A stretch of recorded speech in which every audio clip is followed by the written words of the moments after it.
Audio Jungle.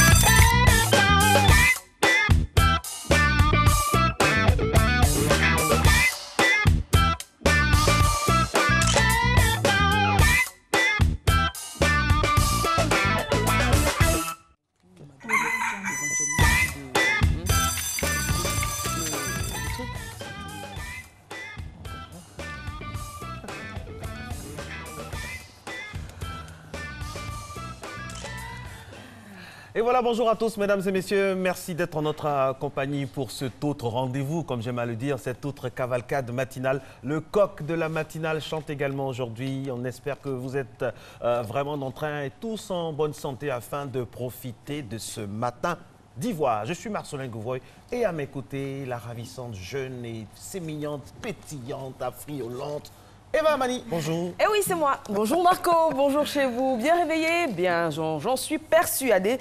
Sommaire très chargé et très intéressant aujourd'hui. Sous la supervision de Kadi Fadiga, nous allons recevoir Lassina Fofana, Lassina Ouattara, qui est notre monsieur techno. Avec lui, il s'agira de découvrir Timon, qui est une petite monnaie. Et il nous en dira plus. Nous aurons également à recevoir le psychologue Ghislain Koufi, toujours dans notre chronique éducation. Il sera question donc de savoir comment étudier, comment optimiser donc son temps d'études.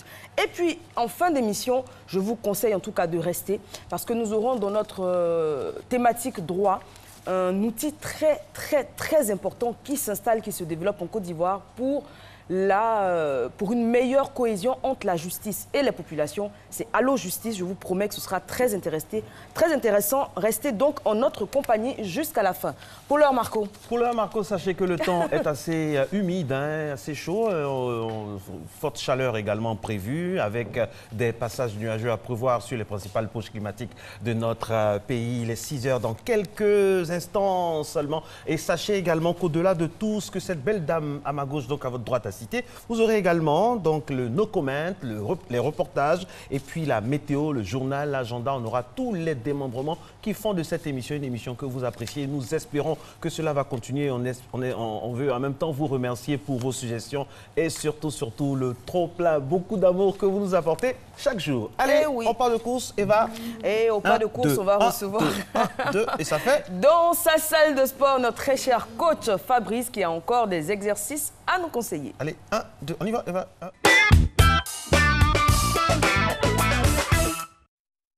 Salut à tous, j'espère que la nuit a été excellente et que vous êtes bien réveillés. Nous, ici, c'est le cas. On continue avec notre objectif ventre plat. Et pour ce faire, je suis accompagné de Rosemary. Salut Rosemary. Alors, chez vous aussi, j'espère que vous êtes prêts. Donc, on va y aller directement, sans plus tarder. Allez, on va juste s'échauffer. On met les mains au niveau des genoux. Là, on serre bien. On descend, on s'enroule et on se relève. 1, 2, 3, 4, 5, on ne force pas. 6, on se balance juste. Il faudrait que vous ayez le bas du dos bien enroulé. Allez.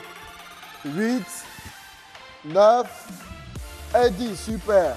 Alors, le premier exercice que nous allons faire, on pose juste les mains sur les cuisses. On décolle déjà la tête du sol et on va glisser pour aller toucher les genoux.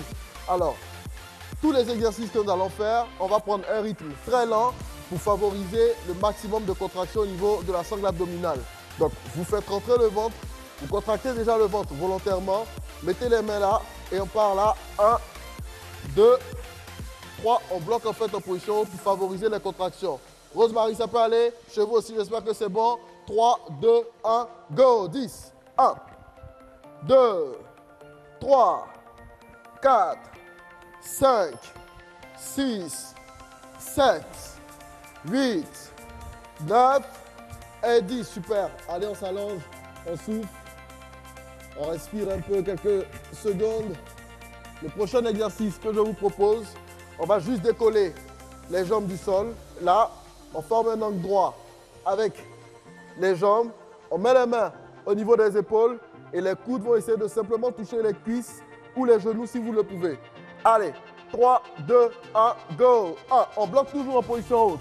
2, 3, 4, 5, 6, 7, 8, 9 et 10. Super. Allez, on souffle encore une nouvelle fois.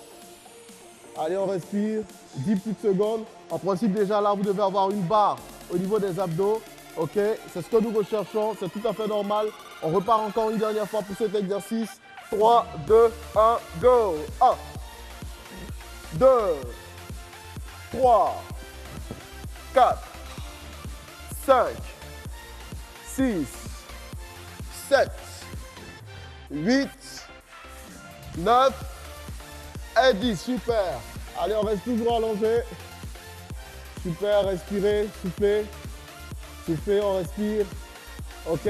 Le prochain exercice que nous allons faire maintenant, on va garder les jambes dans cette position-là, les mains au niveau des tempes et lorsqu'on croise, on bloque là. 1, 2, 3. On prend tout son temps à chaque fois que nous faisons ces mouvements-là aujourd'hui.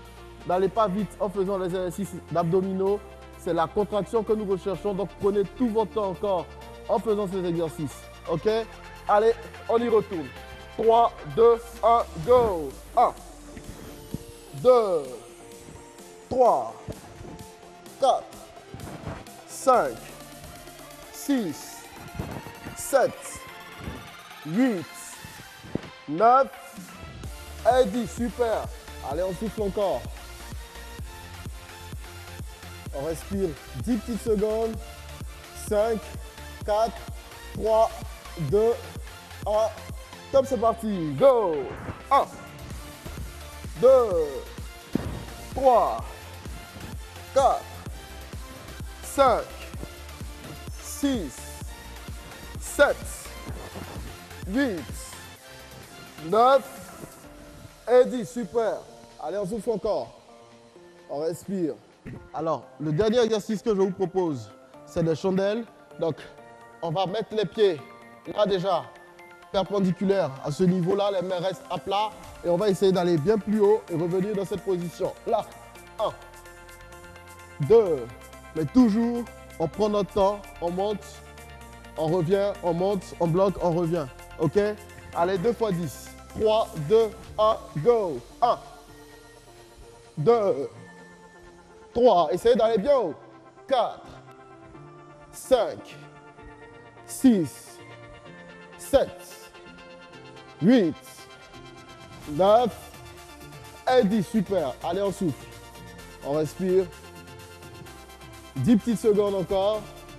OK. Allez, 3, 2, 1, on termine. Top tout le monde.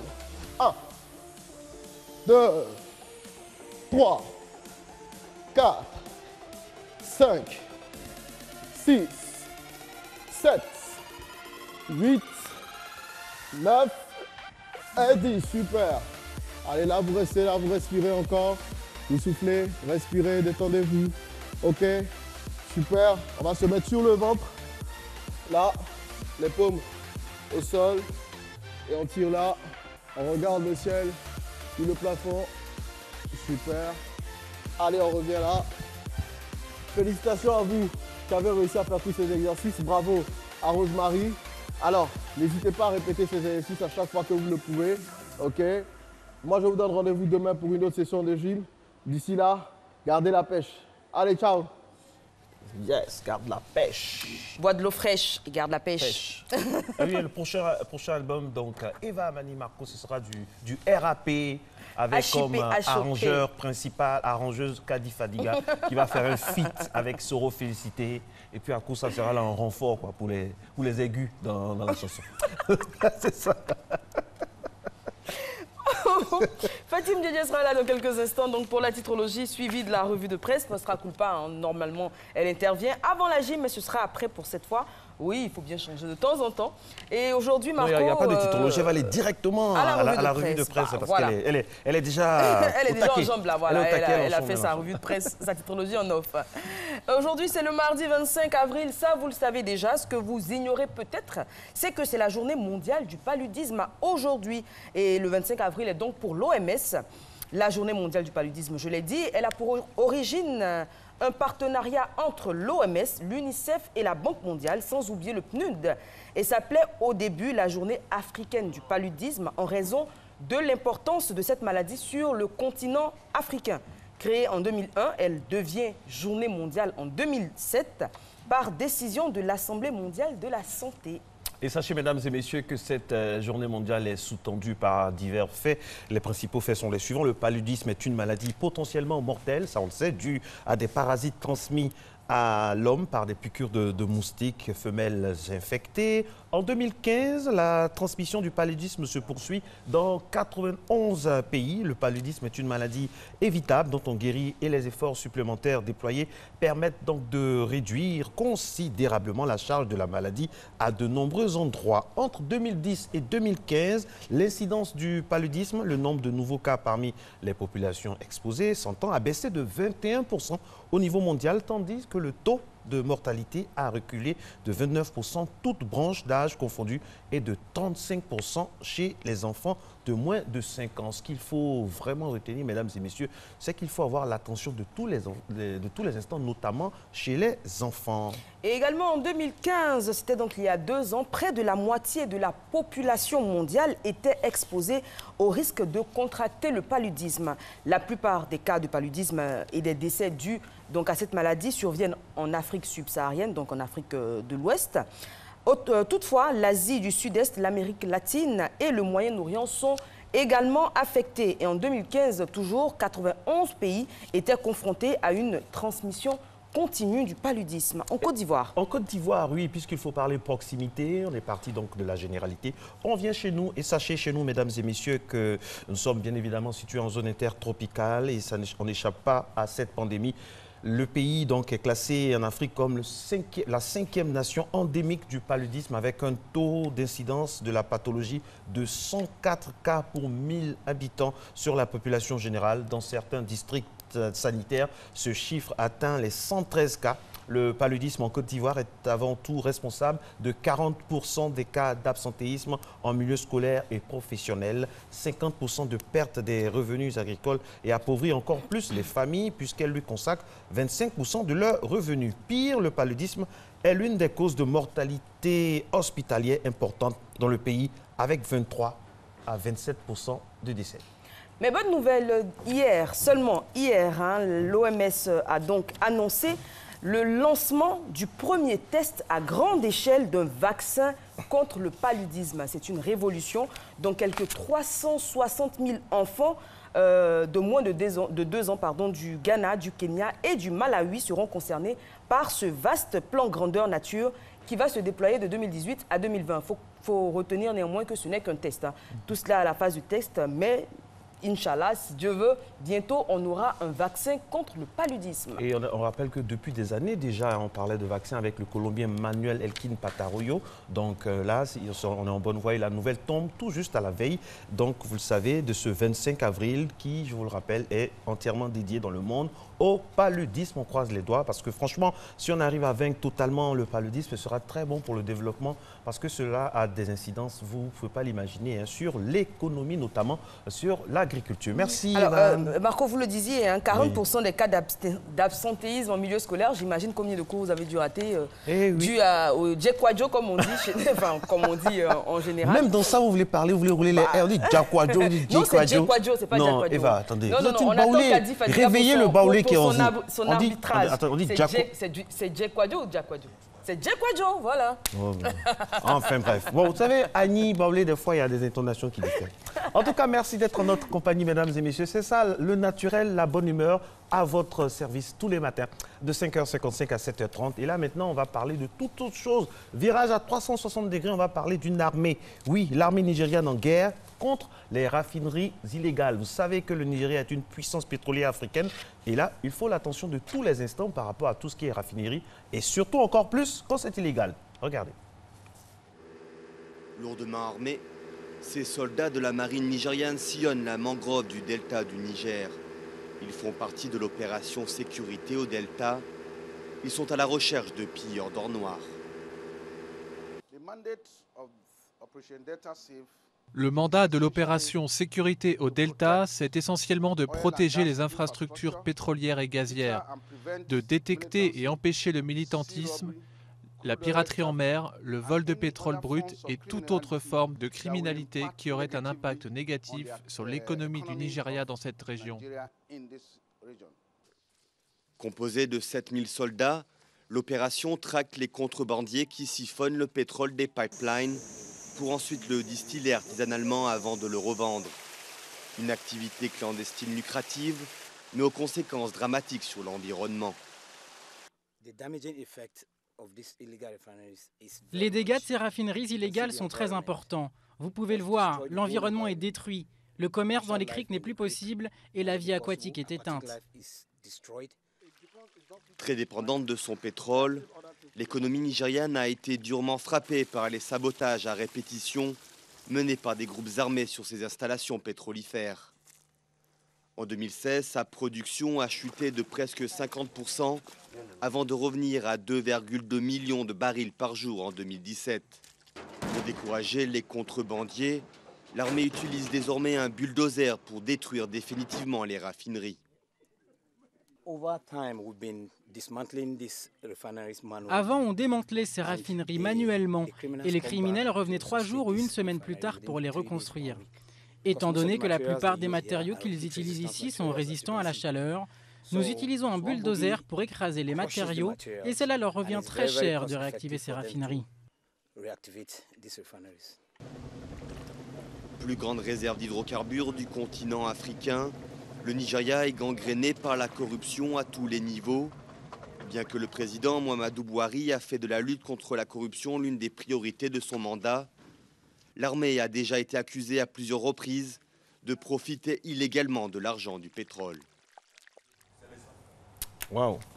Franchement, il faut faire attention. Parce que oui, là, et puis il faut mener cette lutte-là, comme vous le disiez, Marco, parce que le pétrole ne représente plus que 10% du produit intérieur brut du Nigeria. Donc l'attention de tous les instants est demandée, comme vous aimez à le dire, pour contrôler et détruire ces raffineries illégales qui plombent l'économie du pays. Et en plus, c'est dangereux aussi pour la quiétude et la santé, la survie des populations. Mais ceux qui consomment en tout cas ces carburants non raffinés et pas très bien encadrés, ça peut être dangereux pour vos véhicules et puis pour vous-même, pourquoi pas. Et pour faire un peu de l'esprit et pour rire un peu, soyez raffinés comme la personne que vous voyez à l'antenne. Non, non, pas moi.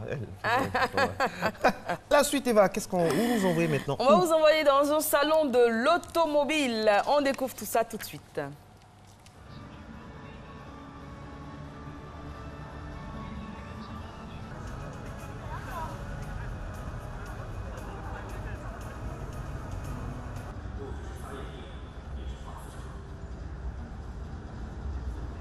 We believe the future of car driving will be autonomous driving, and that is true for China as well.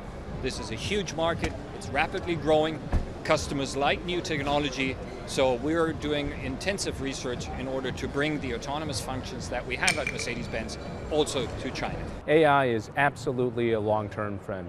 We're seeing that technology, consumer desire, all meeting at a point where autonomous vehicles are quickly becoming a reality, and consumers are very warm to that idea of a self-driving car and the efficiencies around a self-driving vehicle.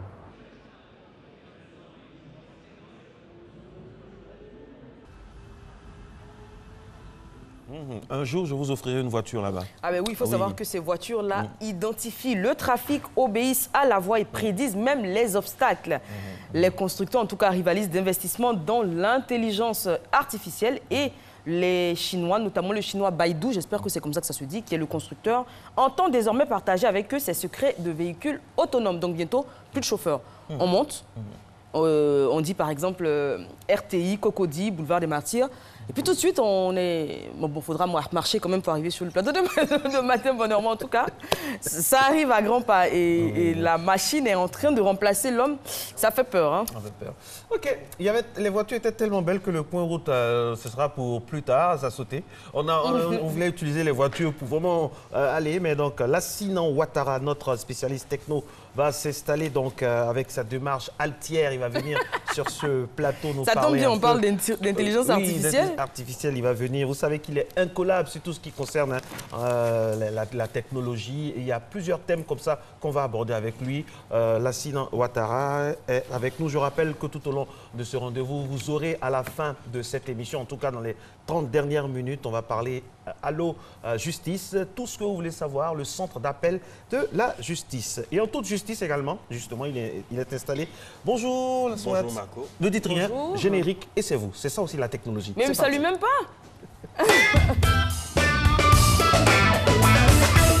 C'est la technologie. Bonjour, monsieur Techno. Bonjour, Eva. On l'a dit, on parlera de Timon. J'espère que je le prononce bien. Tout à fait.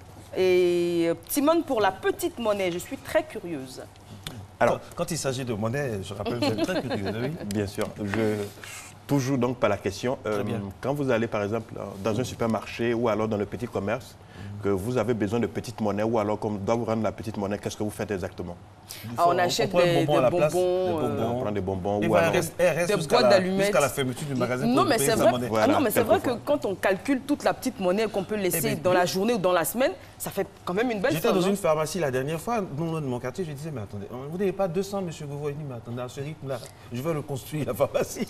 Bah oui, c'est vrai que... Alors, effectivement, donc, pour répondre justement à ce besoin et pour comprendre réellement quelquefois les difficultés qui sont liées donc, soit à des avoirs ou alors rendre la petite monnaie. Vous avez une start-up ivoirienne donc, qui a créé l'application mobile qui s'appelle Timon. Ah bon? Timon pour petite monnaie, Timon, voilà. Ah d'accord, petite monnaie. Donc ça fait... Ah voilà. D'accord, et concrètement, comment ça marche? Alors concrètement, c'est une application mobile. Vous allez sur Google Play. Donc, on connaît pour tous ceux qui... On va le faire en temps réel. Vous avez la possibilité de faire en temps réel. Et vous allez voir. Alors, et Timon avec donc 2 N à la fin. Vous téléchargez l'application, c'est tout à fait gratuit. Timon, comment on écrit? Timon, T-I-M-O, 2 N. Tout à fait. O, 2 N. Timon and Pumba Game, c'est ça? C'est pas ça? Non. Moi, Ah bon, je tombe sur Timon. Non, c'est ça? La même chose sur la même chose. Timon avec 2 N à la fin. Timon, voilà. C'est ça? Timon. Voilà. Bon, moi, je l'ai ici. Bon, alors, c'est tout à fait simple. Ah, je viens de trouver Timon, paiement facile. Tout à fait. OK, on le télécharge. Alors, vous avez cette application que vous téléchargez gratuitement, donc sur Play Store, oui, on va dire de façon plus aisée. Et cette application, en fait, vous vous inscrivez, donc on va dire le plus simplement possible. Vous rentrez votre numéro de téléphone, ensuite vous rentrez votre mail, vous faites votre inscription, c'est tout à fait gratuit. En 1 minute, vous êtes inscrit. Et une fois que vous êtes inscrit, vous avez la possibilité en fait de recharger, on va dire, pas plus de 5 000 francs CFA. Pourquoi? Parce qu'on est dans la logique de la petite monnaie. En fait, si vous voulez, l'application, c'est une sorte d'avoir digital que vous avez en fait sur votre téléphone. Ah, d'accord. Tout à fait. Alors, vous l'avez tout simplement, quand vous allez soit dans le supermarché déjà, ou alors Timon est la solution à vos soucis de petite monnaie. Petite monnaie. OK. Je suis allé à la pharmacie, j'ai acheté donc des produits pharmaceutiques et on doit me rendre par exemple 200 francs ou alors j'ai besoin de compléter 200 francs ou alors 165 francs pour avoir en fait mes produits.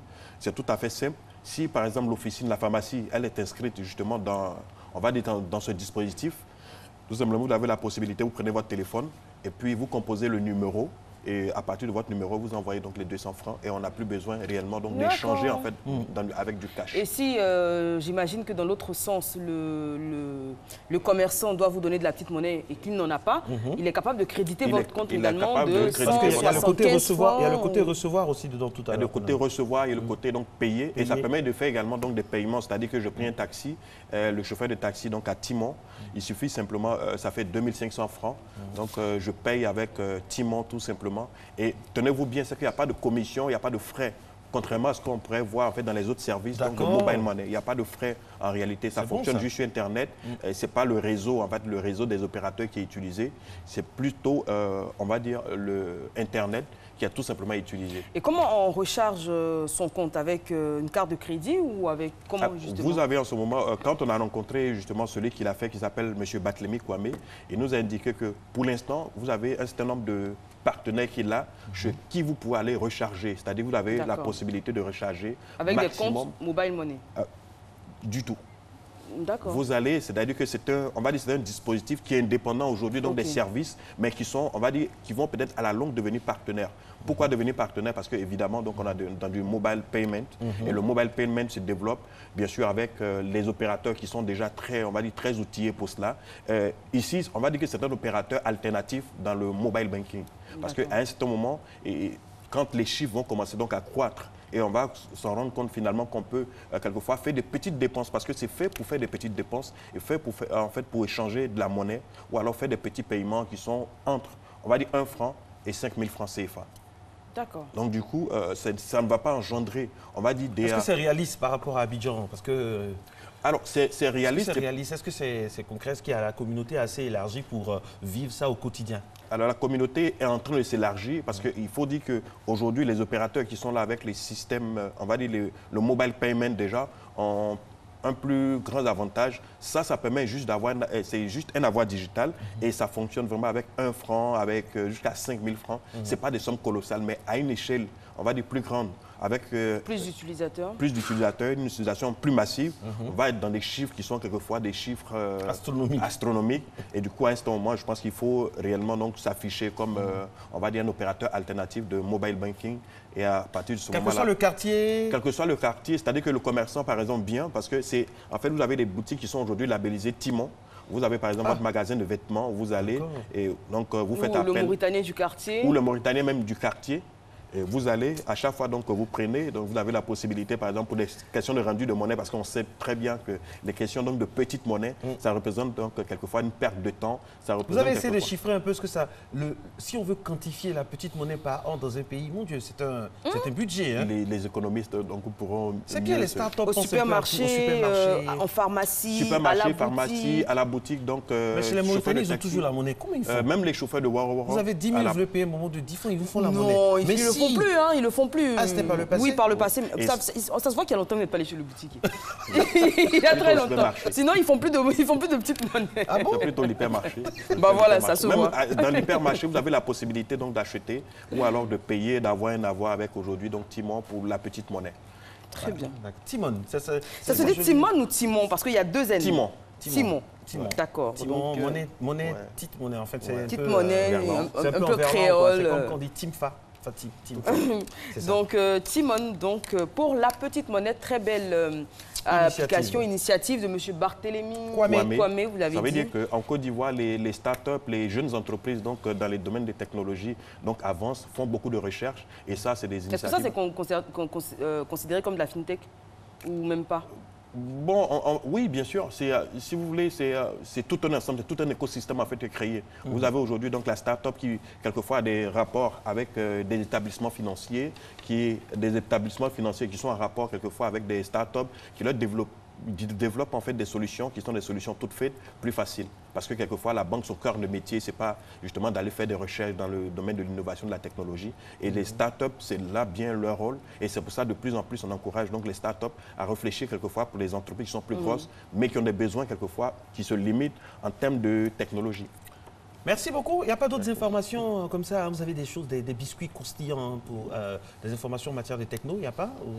On reviendra peut-être sur la présidentielle française. D'accord.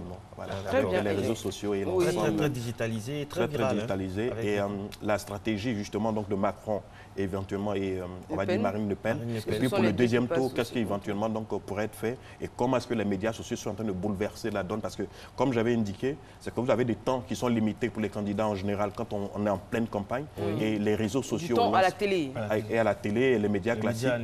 Et les médias classiques. Et si vous voulez, l'apport en fait, des réseaux sociaux à partir de ce moment devient quelque chose de déterminant parce que les réseaux sociaux restent disponibles 24 heures sur 24, ont la possibilité donc d'interagir avec les différents publics, etc. Donc, et puis la télé, une fois que c'est passé, c'est passé, mais... voilà, on a la possibilité de voir des replays, de faire aujourd'hui des Facebook directs, etc.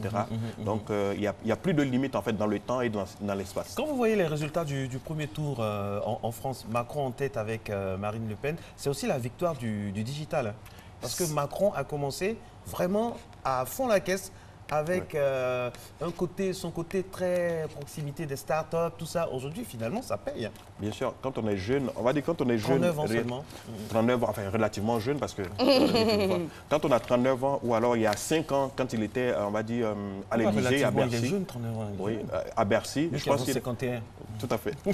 Il a bien eu le temps donc d'analyser en fait l'environnement dans lequel il évoluait et il s'est rendu compte en réalité que aujourd'hui le digital est une chance.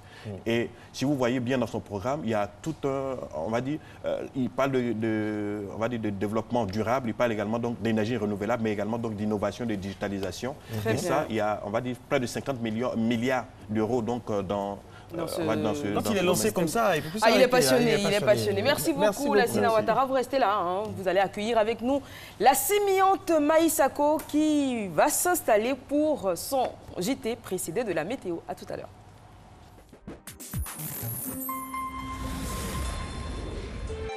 RTI 1, la chaîne qui rassemble.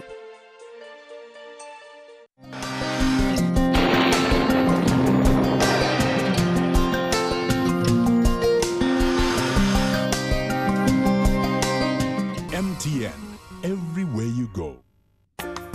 Mesdames et messieurs, bonjour. Après un début de matinée relativement nuageux avec localement de faibles possibilités de pluie, sur le littoral et le sud forestier, le temps s'éclaircira progressivement. La bande centrale sera généralement nuageuse alors qu'au nord, le temps sera partiellement nuageux.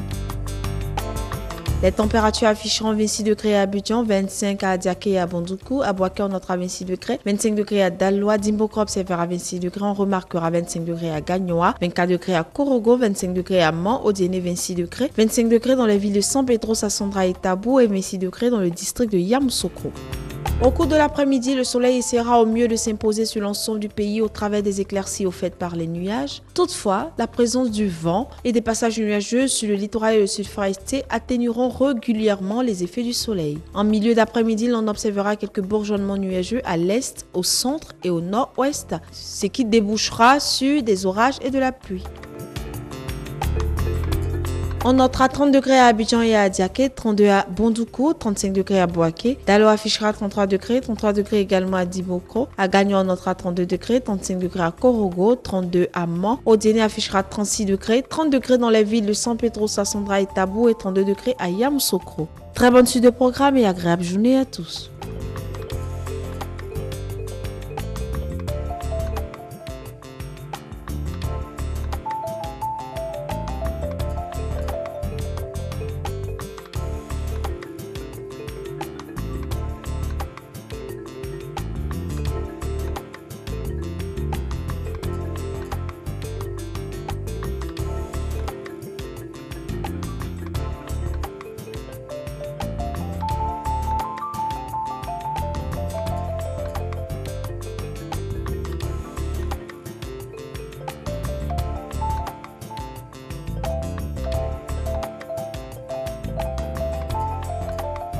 MTN, everywhere you go.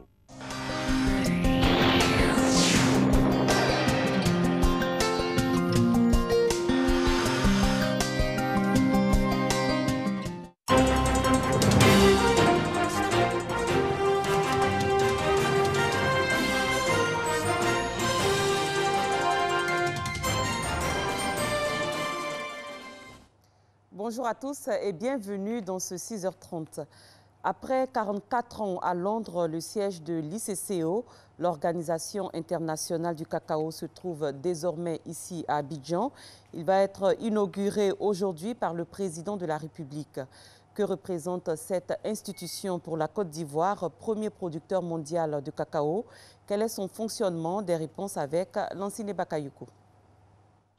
L'Organisation internationale du cacao, ICCO, dont le nouveau siège est inauguré ce mardi à Abidjan, a été créée à Londres en Grande-Bretagne en 1973. Principal organe à l'échelle planétaire, son rôle est de collecter les études relatives à la production, la consommation et la distribution de cacao. Les accords qui ont acté sa mise en place ont été conclus entre les gouvernements des pays producteurs et consommateurs de cacao sous l'égide de l'Organisation des Nations Unies. En février 2001, l'accord a été renégocié à l'occasion de la conférence sur le cacao organisée par l'ONU. Ouvert à la signature et à la ratification, Il est entré en vigueur le 1er octobre 2003. Ce nouvel arrangement relègue au second plan les clauses économiques pour se concentrer sur l'économie durable de l'industrie du cacao et l'implication des acteurs privés.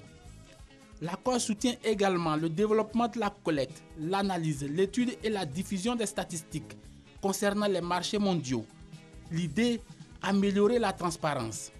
Afin d'encourager le développement de projets innovants, des conférences sont menées par des groupes d'experts internationaux.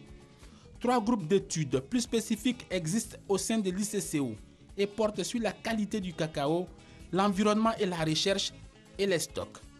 À ce jour, l'ICCO est constitué de 51 membres, dont 21 exportateurs et 30 importateurs répartis entre l'Afrique, l'Europe, l'Amérique latine et l'Asie. Ces pays représentent près de 80% de la production et 60% de la consommation mondiale. Le gouvernement a décidé de faire face à la hausse incontrôlée des prix du ciment, le ciment dont le prix reviendra à son niveau habituel. Une opération d'urgence prise hier devrait permettre l'importation de 150 000 tonnes de ciment. Cette mesure a pour but de combler le déficit actuel estimé à 50 000 tonnes. Nous restons avec Lansine Bakayoko. Au premier trimestre 2017, la quantité de ciment disponible sur le marché est évaluée à 918 582 tonnes, contre une demande estimée à 972 082 tonnes. Il apparaît donc un déficit de 53 500 tonnes de ciment.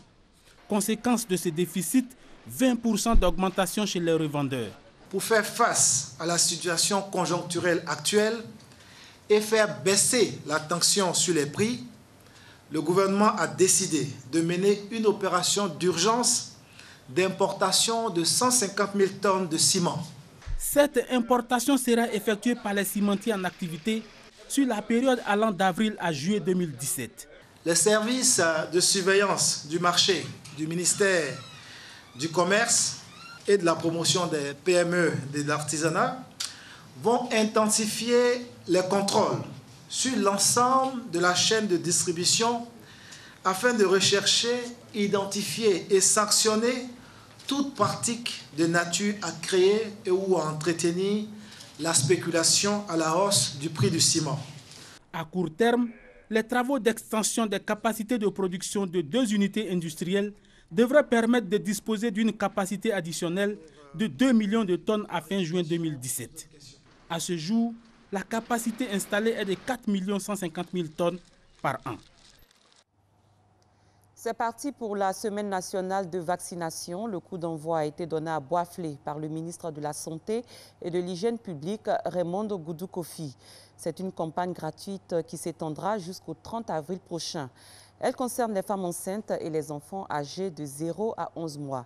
Tous sont invités à se faire vacciner et se protéger notamment contre la tuberculose, la poliomyélite et l'hépatite B. L'OMS vient d'élaborer le Mosquirix, un test de vaccin antipaludique. Au moins 360 000 enfants vont en bénéficier dans le cadre d'un programme pilote dans 3 pays africains d'ici à 2020.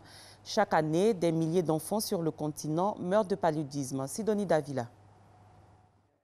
Le continent africain en première ligne pour un premier test grandeur nature avec Mosquirix, le vaccin le plus avancé antipaludique. Annoncé ce lundi à Nairobi au Kenya, à la veille de la journée mondiale du paludisme, le programme pilote sera mené au Kenya, au Ghana et au Malawi.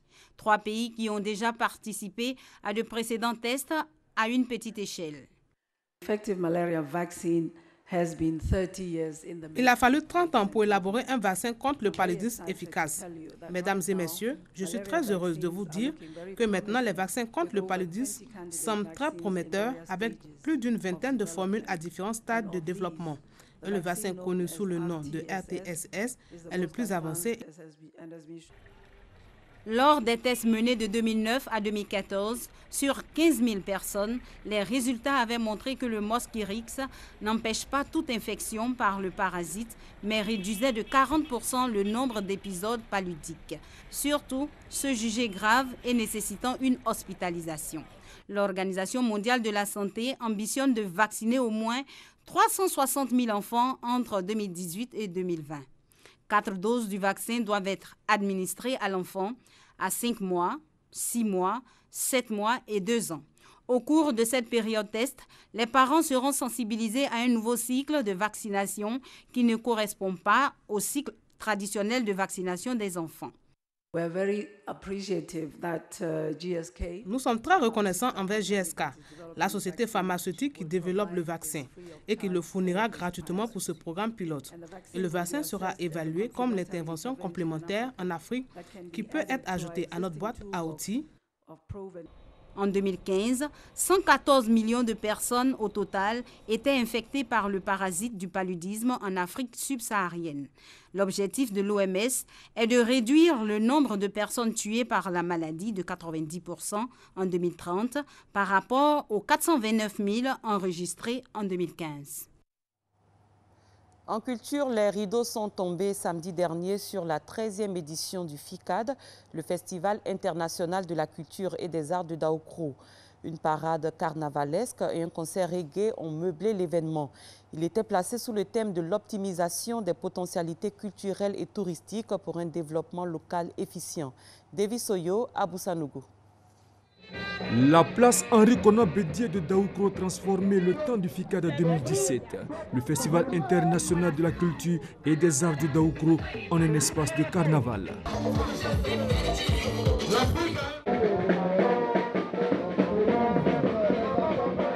En plus du défilé, cette manifestation culturelle de la région de Lifou a donné lieu à des activités qui ont rencontré l'adhésion des populations, notamment le concours de danse traditionnelle,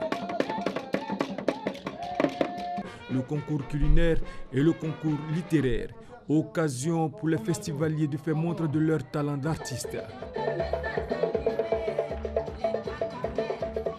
Les organisateurs du FICAD 2017 se réjouissent de l'engouement qui suscite l'événement. La 13e édition du FICAD 2017 a tenu sur 8 jours et avait pour thème l'optimisation des potentialités culturelles et touristiques pour un développement local efficient. Un concert avec l'artiste de reggae ivoirien Kadjim a mis fin au FICAD 2017.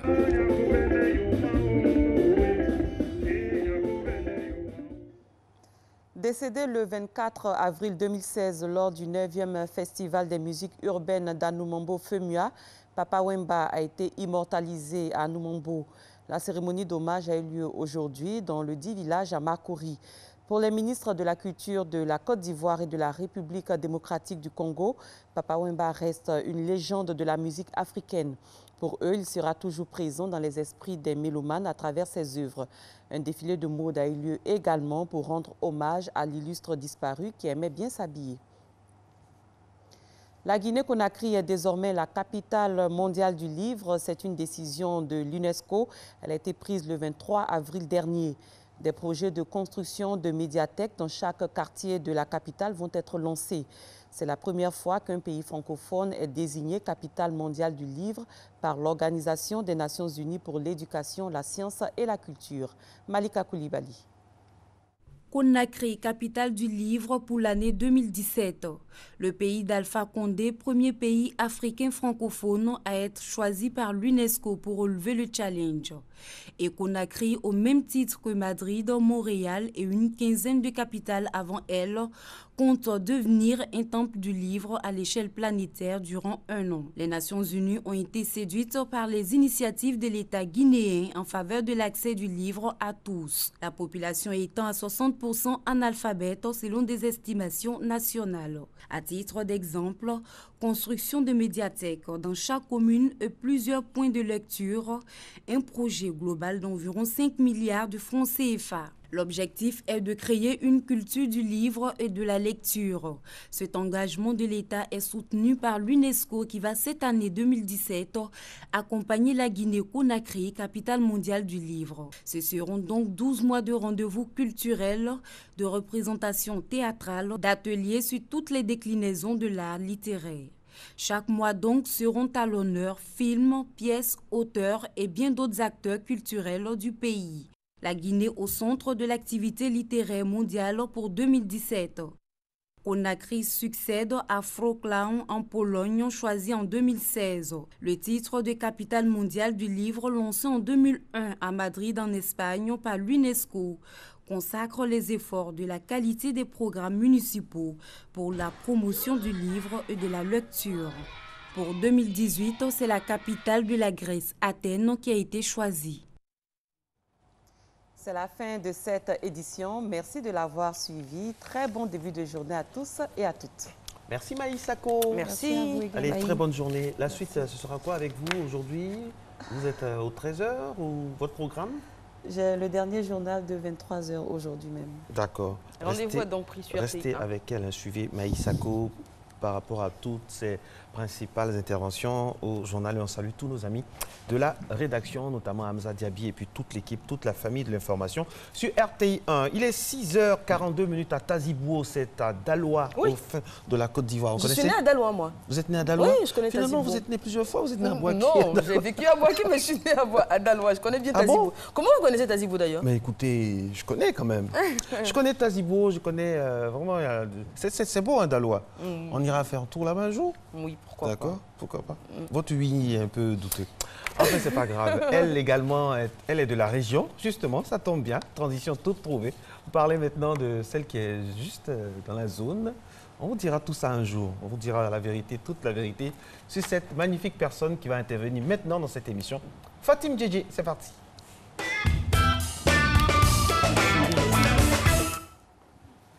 Bonjour Eva, bonjour Marcelin, bonjour à tous. J'espère que vous êtes confortablement installés dans vos canapés. C'est parti pour le tour de la presse nationale et encore aujourd'hui très politique car je sais que vous appréciez ça. Moi aussi du coup. Allez, on commence avec Notre Voix et l'édito d'Abdoulaye Sanogo à lire donc à Notre Voix. Et il nous dit que l'incroyable ascension d'Emmanuel Macron ne doit pas nous faire oublier la tout aussi incroyable débâcle de Benoît Hamon et du Parti socialiste français. Alors en début de quinquennat, le président Hollande lui a donné toute sa confiance, notamment en le nommant comme ministre de l'Éducation nationale. Et pourtant, Hamon, avec d'autres, a contribué à noircir le tableau du travail abattu par le président Hollande. L'article rappelle que jamais dans la Ve République, un président français n'a été aussi vilipendé par ses propres camarades du Parti socialiste. Et selon le journaliste qui a vite fait le parallèle avec la Côte d'Ivoire, les frondeurs ont tous la même qualité. Ils sont sans gêne et ne connaissent pas la honte. Alors, comment Hamon pouvait-il s'attendre au soutien de ceux qu'il a lui-même blessés et humiliés? Ça s'appelle le retour de bâton. Et la prochaine fois, il montrera son doigt. Non, il ne montrera pas par son village avec le doigt gauche, comme on dit. Allez, on reste encore dans la politique, cette fois-ci avec l'intelligent d'Abidjan qui va apparaître à vos écrans. Et on nous dit qu'en Côte d'Ivoire, certaines personnes pensent que le Macron ivoirien se trouve parmi Guillaume Soro, Tidiane Thiam, Ahmed Bakayoko ou dans le ticket Mabri Nyamien Konan. Alors pour Wakili Alafé, en 2020, le choix se fera entre un rebelle ou un insoumis et une sorte de rénovateur à l'instar de Macron, qui n'est pourtant pas porteur d'une idéologie de rupture, mais l'incarne, c'est tout son paradoxe. Selon lui, Guillaume Soro pourrait être cet insoumis s'il sort du RDR et du RHDP. Il y a le cas de Tidiane Thiam qui a l'air d'être plébiscité et qui, selon eux, a besoin que le PDCI l'adoube. Mais après, pourra-t-il s'en défaire au même titre que Macron avec le Parti socialiste, sans oublier que le RDR peut lui-même fabriquer son insoumis et feindre d'accepter l'alternance et le présenter face aux candidats du PDCI en misant sur le rejet des candidatures dites classiques. Pour l'un des contributeurs de l'article, Tidiane Thiam semble correspondre aux attentes car il a les mains propres. Pour un autre, ni Soro, ni Tidiane Thiam et encore moins Ahmed Bakayoko ne peuvent être comparés à Macron. Alors, l'article est juste en dessous de celui-ci. Il est assez étonnant puisqu'il y en a un qui s'autoproclame comme étant le Macron ivoirien. Il est déjà candidat pour 2020. Il s'appelle Sylvain Takoué. Affaire à suivre. Allez, on reste dans la politique avec l'Inter cette fois-ci. Par décision du 22 avril 2017, Henri Konan Bédié a nommé deux nouveaux vice-présidents, Bobby Assa Emilienne et Alakwadio Rémy. 3 jours plus tôt, l'ancien chef d'État, solide patron du PDCI RDA, nommé l'actuel gouverneur du district d'Abidjan, à savoir Robert Begré-Mambé, l'ancien ministre des Sports Dagobert Banzio et Koné Manamé Fofana en qualité de vice-président. D'autres, comme l'ex-ministre du Commerce Jean-Louis Billon ainsi qu'Aminata Ndiaye, ont été promus porte-parole adjoint aux côtés de l'inamovible Kombénan Kwasi Adjoumani. Alors, pourquoi ce vent de restructuration et ces actes forts imminents? Eh bien, l'allié d'Alassane Ouattara entend-il simplement caser certaines pointes du PDCI qui, comme Alakwa Dioremi et ou Bobby Assa Emelienne, ont échoué à renouveler leur mandat de député? Souhaite-t-il remettre en selle des ténors comme Jean-Louis Billon qui a été remercié du gouvernement, ou tout simplement prépare-t-il des batailles à venir pour le PDCI? On imagine bien 2020. Allez, on change un peu de sujet. On prend la direction de Yamoussoukro avec l'expression « La capitale a mal à savoir », nous dit le journal. Les rebelles, les belles et grandes avenues réalisées par le président Félix Houphouët-Boigny sont dans un piteux état. Vous allez le voir à l'écran. Des gigantesques nids de poules perturbent sérieusement la circulation routière au grand désarroi des automobilistes et autres usagers de la route.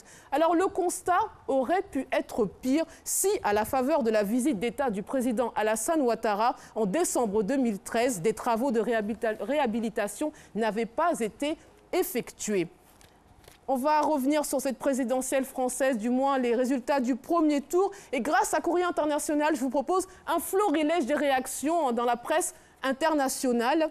Alors soulagés, les acteurs du marché poussaient ce lundi le CAC 40 à un niveau inédit depuis 9 ans, de même qu'ils s'arrachaient l'euro et les obligations du Trésor français. Et selon un spécialiste des marchés de change cité par le Financial Times, les investisseurs anticipent une victoire de Macron au deuxième tour qui est pro-euro et pro-business. Alors selon un éditorialiste du quotidien brésilien Folha, les résultats du premier tour s'apparentent presque à une nouvelle révolution française. Pour la première fois en 60 ans, les grands partis ne seront pas au second tour. Alors pour le Boston Globe, aux États-Unis, en atteignant le second tour, la candidate du Front National a réitéré l'exploit de son père en 2002. Mais le contexte a changé, rappelle le quotidien. Marine Le Pen surfe sur une vague de populisme anti-immigration à l'œuvre dans tous les pays occidentaux. Et face à Emmanuel Macron, un candidat qui n'a jamais été élu à aucun mandat, elle a au moins une chance de l'emporter, à l'instar de Donald Trump qui lui apporte tout son soutien. Et on va finir comme toujours avec l'insolite, et l'histoire du jour est assez drôle, ça dépend pour qui. Un bébé de 3 mois a été interrogé par l'ambassade américaine de Londres, soupçonné d'être un terroriste. Et oui, bon, en réalité, c'est plutôt son grand-père qui, un peu tête en l'air, a fait une erreur dans son formulaire de demande de visa. Alors, des fois, dans ces formulaires, il y a des questions plus ou moins absurdes. Exemple, cherchez-vous à engager ou avez-vous été engagé dans des activités terroristes, d'espionnage, de sabotage ou de génocide? Il y a encore mieux, où il y a une question qui vous dit « Avez-vous l'intention de tuer le président des États-Unis d'Amérique ?» Alors si vous répondez oui, vous êtes fichu, vous en doutez. Et lui, par erreur, il a répondu oui. Donc il s'est retrouvé en garde à vue avec le bébé. Malgré cette histoire, il ironise le grand-père et nous dit que son bout de chou de petit-fils n'est pas un terroriste. Il a bien saboté quelques couches, mais ça s'arrête là. Allez, c'est tout pour moi. Donc faites attention quand vous remplissez les formulaires, Eva et Marcelin, pour le prochain de notre genre. Des bombes de notre genre. Alors tant qu'on parle d'enfants, justement, Fatim Djégé, quand vous étiez plus jeune, vous jouiez avec quel genre c'était plus des camions, des voitures ou des poupées? Non, poupées. Ah bon? Et puis la marelle, la corde à sauter. C'est vrai. Les poupées. Mais je lisais aussi déjà les journaux, je tiens à le dire. Ah bon? Oui, entre 2 biberons. Voilà, entre 2 biberons, elle faisait une petite revue de presse. Des biberons Merci Fatim, à demain. À demain. Alors, tant qu'on parle de jouer, vous Marco? Oui, moi, me jouer, c'était les voitures. Ah ouais, comme les voitures. Bons et j'avoue aussi les pistolets à eau. Pour la bonne tant cause. que c'est à eau. Oui. Et puis on profite de l'occasion pour saluer tous les bouts de choux qui se réveillent tôt également et certainement qui nous regardent. En prenant leur petit déjeuner et se préparant pour l'école. Alors, je vous emmène. Tata Eva et Tata et tonton Marco. Tata Marco, c'est ça. Je vous emmène à Hong Kong, à une exposition qui retrace l'histoire des jouets, des poupées Barbie au Rubik's Cube. Une exposition donc retrace l'histoire des jouets et le passé de Hong Kong, autrefois le plus gros exportateur mondial de jouets.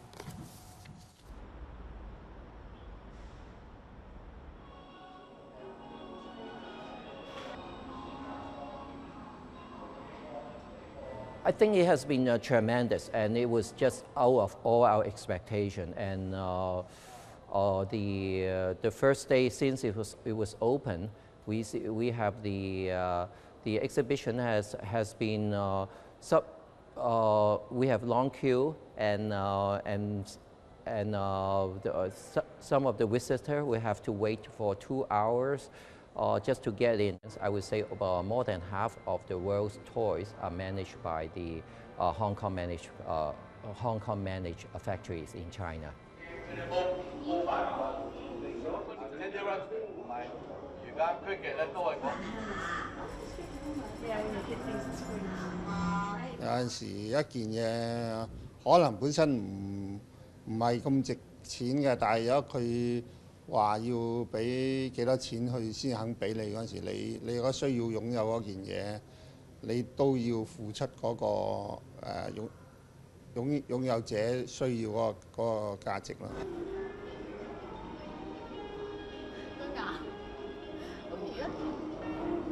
Ouais, j'ai maintenant des idées cadeaux pour Eva. Le prochain cadeau, poupée Barbie avec des dinettes. Et puis, c'est bon, ça vous va? D'accord.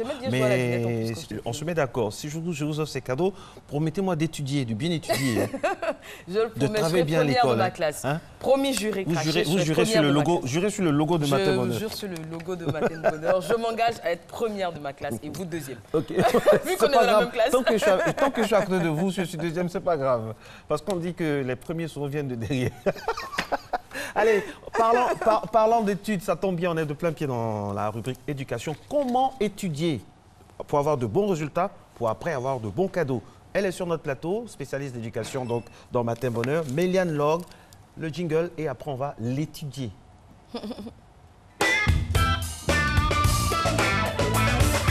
Bonjour Méliane. Bonjour. Bonjour Eva, bonjour Marco. Ça va bien? On la pêche aujourd'hui? Oui. Allez, dites-nous tout. Comment étudier, comment optimiser son temps d'études? Ok, merci. Déjà, pour savoir comment étudier, il faut déjà savoir ce qu'est étudier, pourquoi étudier et ensuite avoir la méthode, comment étudier. Alors, étudier, c'est chercher à acquérir des connaissances.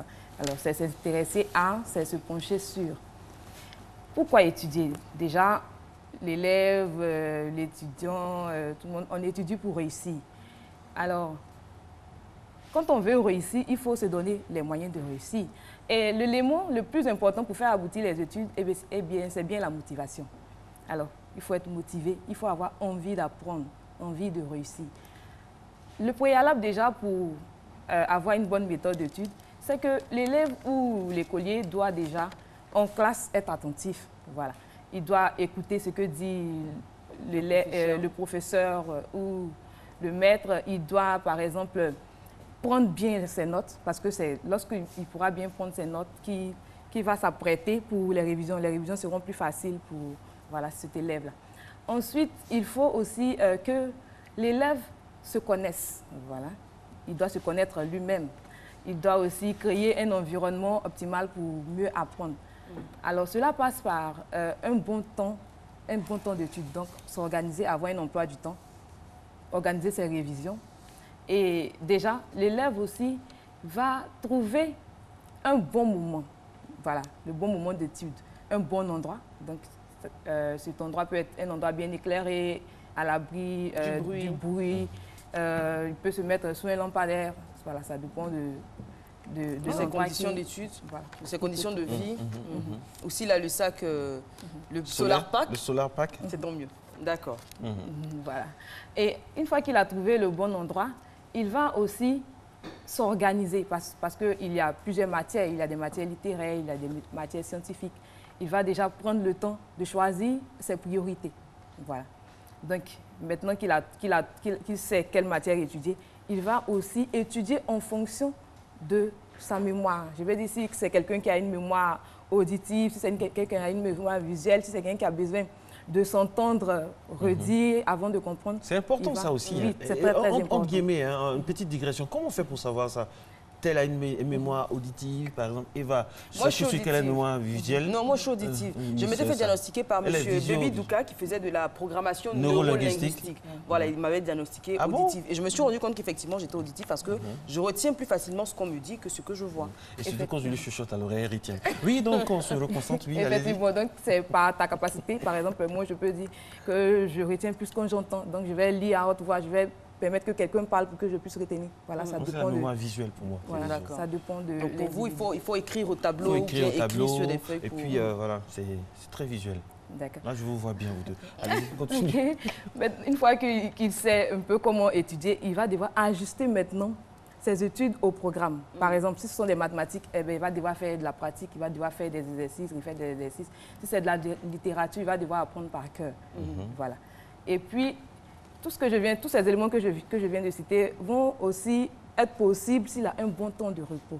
Un bon temps de sommeil. Très important. Et il faut aussi bien manger. Voilà. Il ne faut pas trop manger, ne pas être fatigué et sombrer dans la paresse, ne pas étudier. Et puis aussi... La nourriture. Oui. Parce que la nourriture est très importante, surtout pour les enfants. Là, il n'y a pas trop de restrictions parce qu'il n'y a pas de pathologies comme diabète et autres. Là. Donc, c'est très important également. C'est très important. Hein. Parce que dis-moi ce que tu manges, je te dirai comment tu étudies. Et vous le disiez également, il faut que l'élève apprenne à se connaître. Il y a des élèves, par exemple, qui préfèrent réviser juste en rentrant des cours.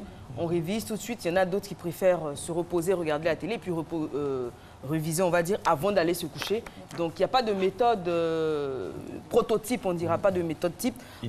Voilà, allez-y au feeling, selon votre façon d'apprendre et la méthode dans laquelle vous vous sentez le plus à l'aise. Et puis voilà. Et puis aussi, j'aimerais ajouter qu'il est important d'avoir des pensées positives. Voilà. Il faut voir ses cours, non pas comme des ennemis, mais voilà. Il faut avoir l'envie de découvrir, il faut prendre du plaisir. Il ne faut pas voir le maître de maison, le répétiteur comme un monstre. Parce que franchement, nous tous, on est passés par là. Quand on nous dit, Eva, ton maître est là, ça c'est le premier son qui vient. On dit le maître est malade. Et puis quand on dit le maître est malade, il y a des gens qui sont contents. Voilà. C'est pas bien. Il faut le voir comme un partenaire pour arriver vraiment à de bons résultats. On va synthétiser tout ça? Oui, j'aimerais juste permettre au moins que je continue pour dire qu'il faudrait aussi que l'élève reste motivé. On n'apprend plus de ses erreurs. Ce n'est pas parce qu'aujourd'hui j'ai fait quelque chose que je n'ai pas réussi que je vais baisser les bras. Il faut rester motivé. Cela permet aussi de rendre le cerveau plus apte à apprendre de nouvelles choses. Très bien.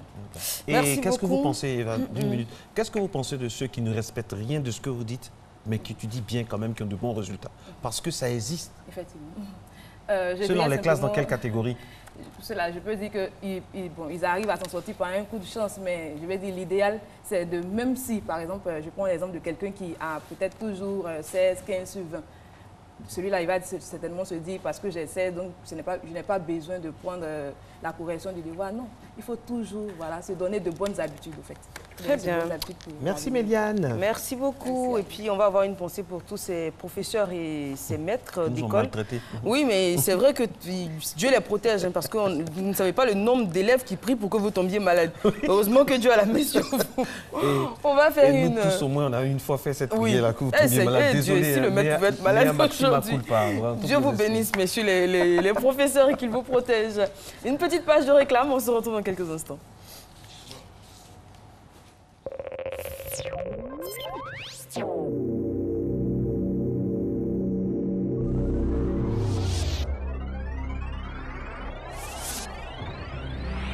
Sous la présidence du Dr Raymond Goudou Kofi, ministre de la Santé et de l'Hygiène publique, le ministère de la Santé et de l'Hygiène publique, à travers le programme national de lutte contre les maladies métaboliques, de prévention des maladies non transmissibles, organise en collaboration avec la Société ivoirienne de néphrologie la Journée mondiale du rein 2017 sur le thème Reins et obésité, une vie saine pour des reins sains. Jeudi 27 avril, dépistage de l'hypertension artérielle, diabète, obésité, surpoids et de la maladie rénale chronique, counseling sur les maladies non transmissibles. Lieu, esplanade des tours administratives du plateau. Gagnoa, salle polyvalente de la mairie de Gagnoa. Venez tous vous faire dépister dès 7 h, c'est gratuit.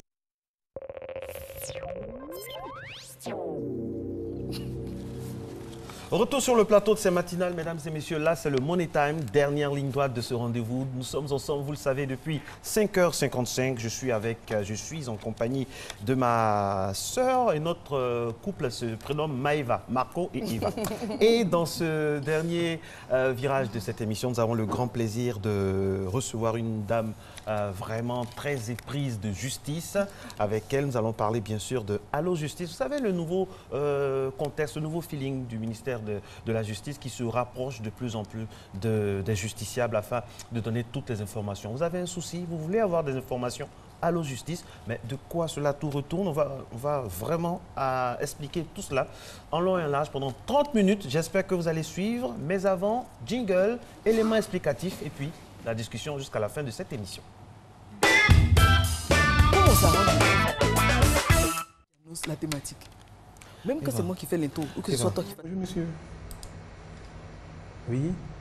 Vous avez la nationalité ivoirienne, mais votre femme est étrangère et donc vous souhaitez que votre femme puisse avoir la nationalité ivoirienne, c'est ça?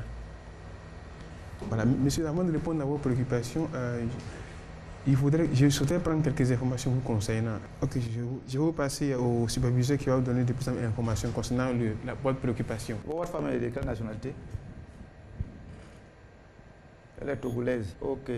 Donc, vous produisez votre certificat de nationalité ivoirienne, la photocopie de votre pièce d'identité ivoirienne, la copie intégrale de votre acte de mariage, avec la mention expresse et en marge.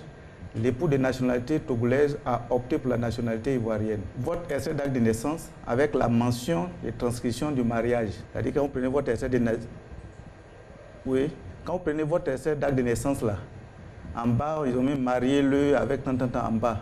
Donc, lorsque vous avez célébré le mariage, vous allez au lieu où vous avez célébré le mariage, on vous délivre un certificat de célébration du mariage avec une copie.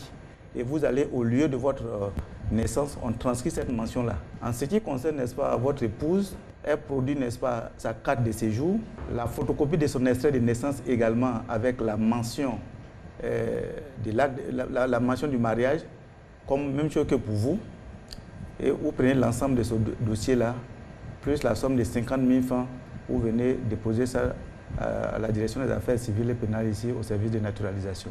Nous sommes ici au centre d'appel du ministère de la Justice et des Droits de l'Homme. Cet homme au bout du fil a eu de la chance. Grâce au centre d'appel créé le 5 décembre 2016, il sait maintenant quelle démarche entreprendre pour la naturalisation de son épouse. Mais il y a encore quelques mois, avoir cette information aurait été difficile à obtenir. Tout simplement parce que l'accès à la justice était une véritable galère. Un centre d'appel pour faciliter l'accès à l'information. Belle initiative, mais pas vraiment connue de la population.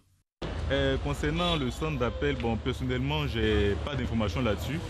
Mais je pense bien que s'il en existe un, il pourrait servir, en tout cas, vraiment répondre à ce pourquoi ça a été créé. Voilà. Le centre d'appel du ministère de la Justice, je n'ai jamais entendu parler de ça. Je ne sais même pas de quoi ça parle. Par contre, Fabrice, lui, a déjà bénéficié de l'assistance judiciaire grâce au centre d'appel. Effectivement, je le connais. Un jour même, j'ai eu à joindre un espace de service pour des informations sur des papiers que je devais faire au niveau de l'espace de la justice. Et effectivement, j'ai été bien reçu. J'ai les informations que je voulais et j'ai été satisfait en fin de compte. Les populations en général n'ont pas confiance en la justice. On l'aperçoit comme étant réservé à un petit nombre de privilégiés. Aujourd'hui, avec le centre d'appel, un obstacle est levé. Mais est-ce pour autant que la crainte de la justice, cette terrible machine, a totalement disparu? Le postulat est posé. Le ministère de la Justice en Côte d'Ivoire a désormais un centre d'appel disposé à vous aider pour toute information. On va l'expliquer. Nous ne font pas donc c'est du conseil. Hein. On vous dirige plutôt vers les instances les plus adaptées pour répondre aux différentes questions. Et Madame Kourouma, épouse Guiro Saboré est installée. Bonjour Madame. Bonjour. Vous êtes sous-directrice des affaires pénales et des grâces, bien évidemment, au ministère de la Justice en Côte d'Ivoire. Et Allo Justice, c'est ce que vous allez nous proposer, nous présenter plutôt aujourd'hui. C'est le centre d'appel du ministère de la Justice et des Droits de l'Homme. Oui. Tout à fait. Merci madame. Bonjour monsieur. Effectivement, le ministère de la Justice, à travers sa direction des affaires civiles et pénales, a décidé, le ministère de la Justice et des Droits de l'Homme, de mettre en œuvre avec l'aide de l'Agence internationale de coopération japonaise un centre d'appel qui procède du rapprochement de l'usager du service public de la justice de l'information judiciaire. Parce qu'on aime bien utiliser l'adage « nul n'est censé ignorer la loi », mais souvent c'est l'ignorance de la loi qui crée la crainte de l'appareil judiciaire. Et donc le ministère de la Justice, dans son souci de rendre accessible la justice, a décidé de créer ce centre d'appel-là, qui est mis en œuvre depuis le début du mois de décembre 2016. Je rappelle, nous profitons au passage pour saluer M. le garde des Sceaux, M. le ministre de la Justice, qui est un téléspectateur fidèle de Matin Bonheur. Nous saluons. Nous présentons nos respects les plus ajustés. Alors, dites-nous, c'était comment avant? C'était comment avant? Mine de rien, quand on visite, parce qu'on a eu la chance quand même d'aller là-bas, c'était comment avant? Parce que c'était grave, il fallait ça, absolument. Il y a eu tellement de soucis dans ce pays au niveau de la justice, des pièces administratives, que ça vient réparer quelque chose, mais ça aurait dû se faire depuis bien longtemps. Pourquoi, en 60 ans, en plusieurs années d'indépendance, mais seulement maintenant qu'on a cet outil très important là, qui existe dans tous les pays censés être en voie de développement? Merci. Bon, en fait, le centre d'appel, c'est une innovation. Nous nous sommes inspirés du modèle japonais parce qu'il y a eu un séminaire au Japon qui a permis de voir qu'il y avait dans ce pays-là un centre d'appel. Mais déjà, le ministère de la Justice agissait de façon constante pour l'accessibilité de la justice. Par exemple, le centre d'appel qui est situé à la direction des affaires civiles et pénales, qui est une direction centrale du ministère de la Justice et des Droits de l'Homme, est aussi le siège, cette direction-là, de l'assistance judiciaire, qui permet à toute personne, je dis bien toute personne, sans distinction de nationalité, d'accéder à la justice s'il se trouve qu'elle n'a pas les moyens. Lorsqu'une personne est indigente, qu'elle arrive à en faire la preuve, sans payer de frais, le ministère de la Justice met à sa disposition tous les moyens. C'est-à-dire que si elle a besoin d'un avocat, il s'agit de l'assistance judiciaire. Et maintenant, dans le plan national d'action sectorielle du ministère de la Justice, on s'est aperçu que les Ivoiriens exprimaient un besoin d'information. D'information parce qu'ils avaient une réticence à aller vers les métiers de robe, qui trouvent élitistes, il y a une certaine crainte lorsqu'on voit quelqu'un qui porte une robe noire et tout. Donc, c'est ainsi que le ministère de la Justice et des Droits de l'Homme, comme son nom l'indique, a décidé de rendre accessible l'information juridique. Donc, le centre d'appel est un centre d'information et d'orientation. C'est-à-dire qu'il y a un package de questions-réponses qui ont été établis par les magistrats avec l'aide d'associations qui œuvrent dans le monde judiciaire, notamment Transparence et Justice, l'Association des femmes juristes de Côte d'Ivoire, nous ont aidés à rédiger le questionnaire, un package de questions-réponses qui recouvre un ensemble de thèmes. Il y a combien de questions dans ce package? Plus de 650 questions. Wow. C'est-à-dire que les questions les plus récurrentes qu'on sait être à l'origine des préoccupations des usagers du service public, eh bien, on les a mises dans ce package-là, de sorte que les deux opérateurs qui peuvent, avec le matériel vraiment ultra sophistiqué qui a été mis à leur disposition, avec la coopération, l'aide de l'agence internationale, l'agence japonaise de coopération internationale, vraiment, peuvent répondre simultanément à 2 appels, jusqu'à 4 appels. Voilà. Vous l'avez dit, ce n'est pas on va dire un centre de conseil, mais plutôt d'information et d'orientation. Tout à fait. Donc, pour toutes les questions qui vous taraudent sur tous les thèmes que vous pouvez imaginer, notamment donc travail, lié au droit, bien évidemment, du travail, de la famille, pour les loyers, par exemple, vous êtes en bisbille, on dira, avec votre propriétaire, pour les violences conjugales ou violences entre amis, succession, litige foncier, état civil, etc. etc. Vous appelez au numéro qu'on va vous donner en fin d'émission et à ce numéro-là, on vous oriente, tout simplement. On se permet de vous orienter. Si c'est un cas, par exemple, de violence conjugale, on va vous orienter vers l'association. Vous bien travaillé là-bas, vous vous expliquez bien. Oui, j'ai appelé, bien sûr, j'ai appelé pour me renseigner. J'ai fait un test en immersion, on dira. Mais j'étais à côté de vous, dites ça aussi. Ah oui, c'est vrai, vous étiez là. On est toujours ensemble. Donc on va vous orienter. Alors moi, quand j'ai appelé, on va dire la vérité, je me suis fait passer pour une femme battue. Ce qui n'est pas le cas du tout. C'était pour tester l'outil. Oui. C'était pour tester l'outil et voir comment il fonctionnait. Donc j'ai appelé, je me suis fait passer pour une femme battue et on m'a orienté vers l'association des femmes juristes. Des femmes juristes. Bon, je me suis arrêtée là, mon enquête s'est arrêtée là. C'était donc voir comment l'outil fonctionnait. Tout à fait. Vraiment, je vous remercie. Ce test-là a été une bonne chose parce que souvent, les Ivoiriens sont comme le saint qui... Saint Thomas. Voilà, ils veulent voir pour croire. Et c'est une bonne chose. Vous avez vérifié, vous avez vu que c'est un centre qui est ouvert de 8h à 16h, du lundi au vendredi. Et vraiment, il faut que tout le monde sache que nous ne donnons pas de conseils. Nous ne sommes pas là pour empiéter sur les attributions de professions réglementées qui exercent et même qui sont sous le couvert du ministère de la Justice. Ce sont des fonctionnaires qui animent ce centre d'appel. Il est sous la responsabilité du directeur des affaires civiles et pénales. Et donc, nous donnons des informations. Lorsque, quelquefois, il arrive que des gens posent des problèmes, parce que le droit est vaste, des problèmes qui peuvent ne pas être dans les questions-réponses. Justement, c'est la question, ça m'amène à cette question. Est-ce que parfois, il y a des appels en face desquels vous restez béat? Non, ce sont les opérateurs. Est-ce que ça peut arriver? Oui, cela arrive et c'est prévu dans le mode opératoire du centre d'appel. C'est pour ça que vous avez vu un superviseur.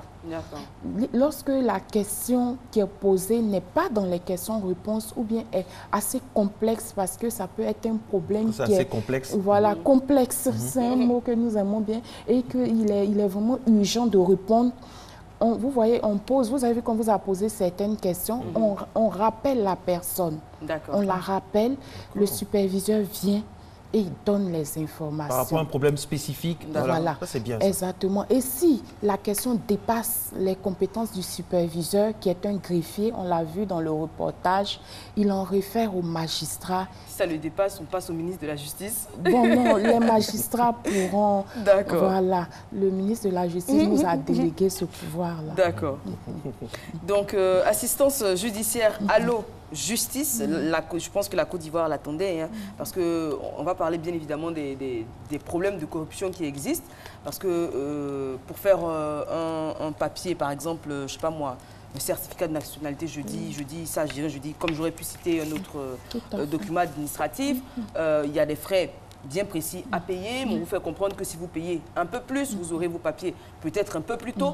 En appelant à ce numéro-là, en tout cas, on est assuré de savoir combien il faut payer, en combien de temps le papier est délivré et à qui il faut s'adresser, par exemple. Oui, vraiment, madame, je vous remercie parce qu'on dit qui a l'information a le pouvoir. Le fait que le ministère de la Justice soit dans une logique de démocratisation de l'information juridique et judiciaire permet de juguler le phénomène des intermédiaires. Parce que souvent, c'est à l'occasion de l'intermédiation déplacée qu'on peut avoir des cas de corruption. Absolument. On dénonce souvent des corruptions, mais ce n'est pas le fait des animateurs de l'appareil judiciaire, ce n'est pas le fait des fonctionnaires, mais c'est l'intermédiation. Donc, lorsque vous avez l'information juste, déjà, vous avez une solution, un début de solution à votre problème. Mais nous ne donnons pas la solution. Nous vous informons et nous vous orientons vers les institutions à même de vous aider à résoudre votre problème. Est-ce que quand vous appelez, c'est vrai que ça ne résout pas tous les problèmes, hein, ça ne va jamais, non, ça ne résout pas. Mais est-ce que quand vous appelez, il y a une traçabilité après, des semaines, des mois, voire des années à venir? Est-ce qu'après, vous suivez le dossier comme on dit? Voilà. Lorsque vous avez fait votre test, vous avez dû constater qu'on demandait un certain nombre de renseignements. Ah oui, on pose tellement de questions parfois. Il faut être patient aussi. Oui, c'est vrai. On pose des questions... Notamment sur la nationalité et tout. Et oui, ce sont des questions pour faire des statistiques. D'accord. Des statistiques qui nous permettent de voir les domaines de droit qui sont des questions récurrentes. Par exemple, je peux vous dire qu'on a un top 10 des questions qui reviennent régulièrement. Il y a les questions de nationalité. Comment acquérir la nationalité? Souvent, les gens sont en mesure de l'acquérir, mais ils n'ont pas l'information. Ensuite, il y a les questions de procédure pénale, les violences. Les gens ne savent pas. Violence conjugale notamment, ou violence en toute forme de violence. Pas seulement les conjugales. Voilà, les affaires pénales, les gens ne savent pas faire la différence entre un procureur et un juge, aller à la gendarmerie ou à la police. Voilà. Donc, il y a les affaires pénales, il y a aussi les affaires civiles. C'est-à-dire que souvent, les gens ont des problèmes, par exemple, de loyer, comme vous l'avez dit dans votre propos, aussi ce sont des questions récurrentes, les problèmes du foncier, rural comme urbain, voilà. Et aussi, les gens aussi souvent parlent du fait qu'ils n'ont pas de moyens. Donc, pour faire valoir leurs droits en justice. Et là, avec ce centre d'appel-là, on leur fait comprendre qu'il y a l'assistance judiciaire qui existe au ministère de la Justice depuis l'indépendance et qui est à la merci de toute personne. Justement, parlant d'indépendance, certains internautes, M. Kofi Jean donc, de Guibirois nous dit, est-ce qu'on avait besoin d'attendre le Japon pour nous installer cet outil dont on avait naturellement besoin, qui devait être inscrit depuis longtemps? Est-ce que ce n'est pas une façon pour nous également de perdre notre souveraineté judiciaire? C'est comme ça qu'il s'exprime. Oui, vraiment je le remercie pour cette question parce que en fait le Japon est venu nous aider. Le Japon ne peut pas nous imposer quelque chose. Le Japon s'inscrit dans, je vous ai dit, il y a un plan d'action du ministère de la Justice. Le Japon s'inscrit dans les attributions. La direction des affaires civiles et pénales a pour attribution la recherche d'une meilleure accessibilité à la justice. On avait déjà fait des prospectus, on faisait des reportages, mais on a vu qu'il fallait un instrument permanent pour l'information juridique. Donc le Japon s'est inscrit dans un canevas qui existait déjà pour nous accompagner. Mais il n'est pas celui qui a initié et porté le projet. Voilà. On a M. Kwasi Blaise Diato qui dit pourquoi ne pas décentraliser ce centre partout dans le pays. Tout le monde ne peut pas se rendre à Abidjan. Alors, bon, j'ai déjà la réponse, mais je vous laisse répondre. Hein, c'est téléphonique. Vous pouvez déjà répondre. Si j'ai bien compris, c'est téléphonique, donc on peut appeler de partout en Côte d'Ivoire. Il ne faut pas forcément résider à Abidjan. Voilà. On va vous donner le numéro et puis on va permettre également à la réalisation de l'afficher parce que c'est tellement important. Oui. On l'aura, voilà, c'est déjà fait. Ça s'affiche à 20, 22, 32, 20. Oui. Voilà, donc c'est du lundi au vendredi, mesdames et messieurs, de 8h à 16h. On ne va pas résoudre, il faut qu'on soit clair. Hein. Quand vous allez appeler, on ne va pas résoudre votre problème là. On va vous indiquer où vous pouvez aller, des personnes vous conseiller. Et ça, c'est très important quand on est...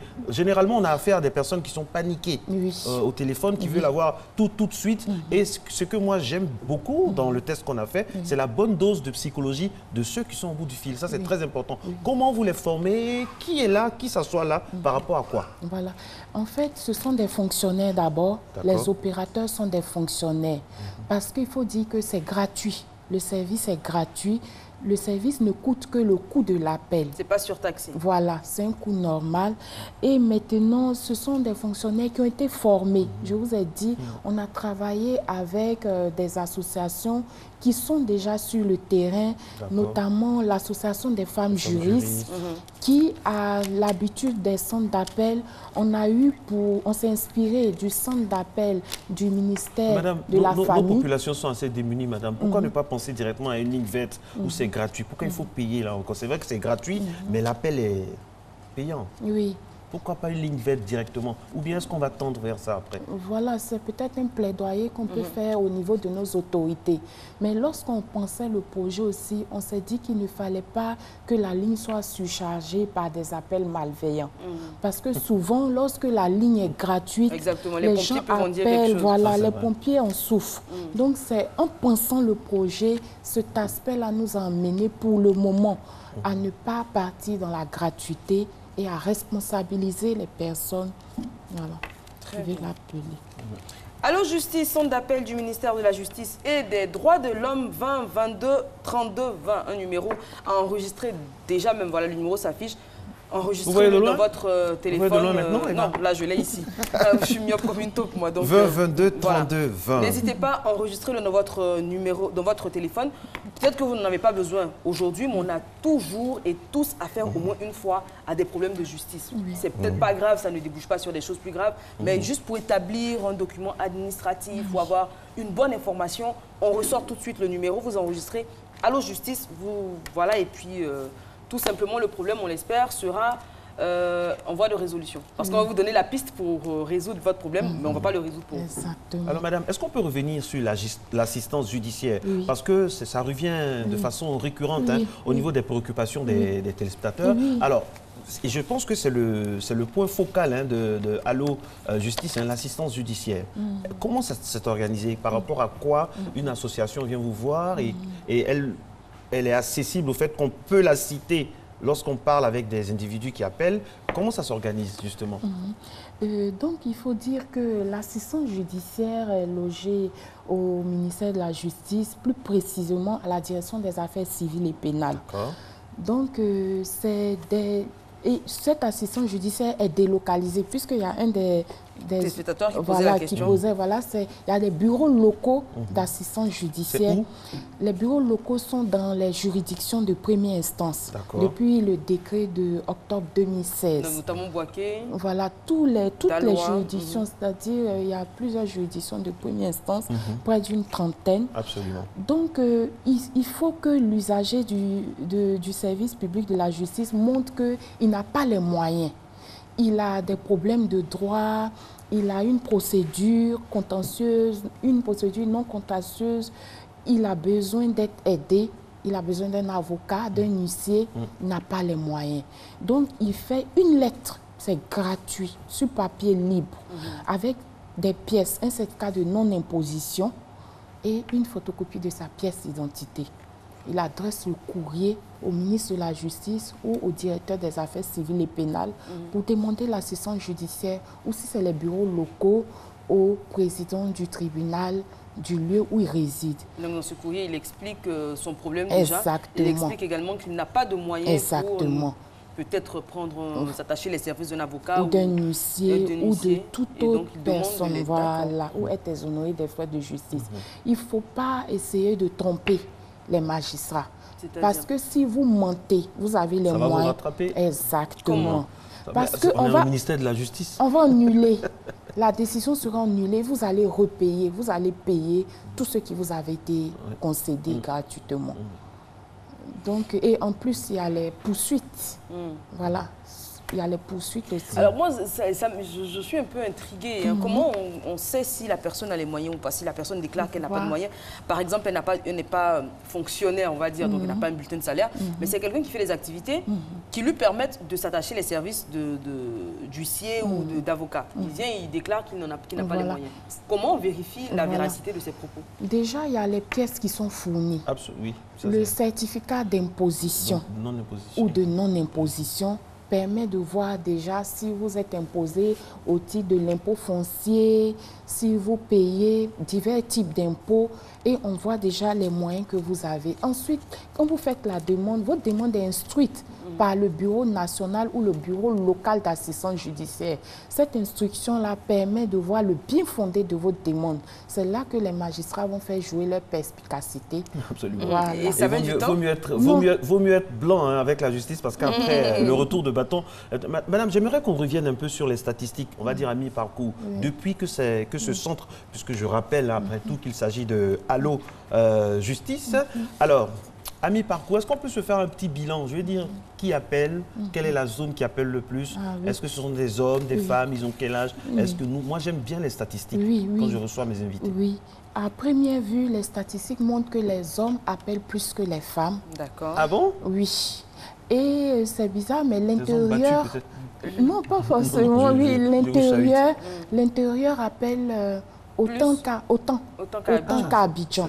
Et le centre d'appel, même de l'extérieur, on peut appeler. Parce que souvent, il y a des Ivoiriens de l'étranger ou des personnes qui sont nées en Côte d'Ivoire, par exemple, qui aimeraient faire un casier judiciaire. Ou renouveler un passeport. Voilà, qui ne savent pas. Donc, eux-mêmes de l'extérieur, l'outil téléphonique est international. Et dans ce genre de soucis, il ne faut jamais demander conseil à quelqu'un. Parce que la version de X ne sera jamais la version de Y. Et c'est en cela que moi, j'aime bien cet outil-là. Parce que plusieurs fois, on a eu des personnes flouées à cause de « Ah oui, moi, j'ai fait ça, voici comment ça se passe. » Appelez directement.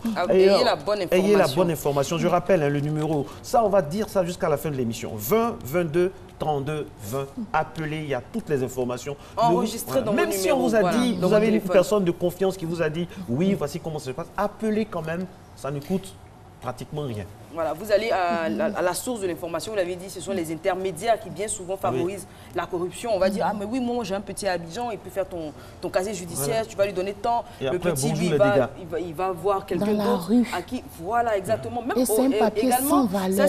Ça, on va dire, je fais peut-être une digression, mais vous voyez également aux abords et aux alentours de la justice, même au plateau, on a beaucoup de badauds, beaucoup de personnes qui sont là, qui interpellent les personnes qui viennent à la recherche d'une information, qui ont un problème bien particulier, et ils sont dans un état psychologique déjà fragile, donc ils se laissent avoir par ces gens-là. Donc il faudrait essayer de nettoyer autour. Ah, mais vous voulez faire tel papier, vous avez tel problème, moi, ah non, mon vieux père, moi je peux t'aider, etc. La personne est déjà fragilisée, et donc elle peut se laisser avoir. Oui, pour cette question aussi, le ministère vraiment a une action continue. Il y aura... bientôt, vous serez informés sur les mesures prises dans ce sens-là. Donc, pour en revenir à vos deux questions, elle avait demandé d'abord, est-ce que ça dure? C'est très rapide. Si vous envoyez le courrier, les audiences, pour le moment, au niveau de bureau central, ont lieu tous les mardis. Si votre dossier passe ce mardi, le jeudi, si c'est accordé, vous avez votre décision. En 2 jours? Oui. 3 jours, mais c'est très rapide. Une préoccupation, madame, pour ne pas l'oublier. Les Ivoiriens veulent que ce centre-là puisse fonctionner 24 sur 24 et du lundi au dimanche. Serait-ce possible? Mais bon... Parce qu'on me dit le droit n'a pas de jour. Bon, ça dépendra du succès, donc. Bon, vraiment, là, c'est la bonne personne à qui il faut poser la question. C'est le garde des Sceaux, peut-être, mais je veux dire que ce n'est pas une urgence comme une urgence médicale. Vous êtes peut-être victime de votre succès. Merci. Grâce à vous, sûrement que nous aurons encore plus de succès, parce que la télévision est un instrument vraiment indéniable qui permet de vulgariser l'information, de sensibiliser les populations. Oui. Hein? Allez-y, on va synthétiser tout ça. Voilà. Allez-y. D'accord. Donc, qu'est-ce que je peux dire? Le centre d'appel du ministère de la Justice est ouvert tous les jours du lundi au vendredi, comme M. Gouveia l'a dit.